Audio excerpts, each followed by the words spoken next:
Қазір біз нежвачка өніміне заказ береміз. Заказға кіреміз. Мына жерде біз толықтырып шығамыз.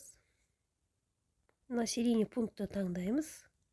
Алматы және Алматы офис бар. Біз Алматы офис таңдайтын боламыз. Бұл жерге біз Қазақстанды таңдаймыз. Қазақстан, Алматы. Почтовый индекс жазамыз.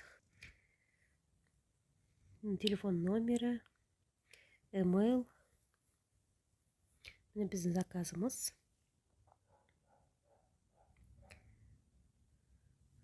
Бізде доставка алатын жеріміз. Енді бұл жерде біз бонусный счетмен төлей аламыз. Бонусный счетқа мен 2000 теңге жіберген болатынмын.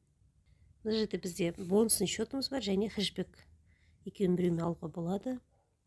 Бонуспен 1050 теңге төлей аламыз, немесе хэшбэк арқылы алуымызға болады.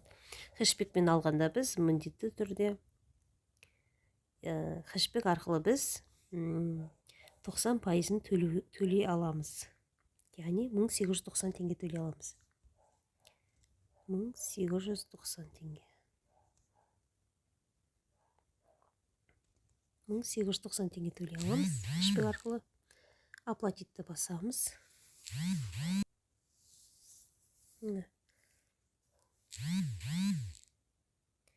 Біз бонус арқылы 1890 теңгесін төледік, және 210 теңгесін Каспи арқылы төлейміз. Бұл жерде мен Каспиімді сақтап қойған болатынмын, сол арқылы, осы виза арқылы өзі автоматты түрде төлейтін боламыз. Біз соглашение береміз және подтвердить заказды басамыз. Міне біздің заказымыз жасалды. Енді осыны скрин жасау арқылы скрин жасап алсаңыздар болады. Осы арқылы біз заказымызды жасаймыз. Осылай заказ жасап, бонус арқылы немесе кэшбэк арқылы төлеу мүмкіндігіміз бар.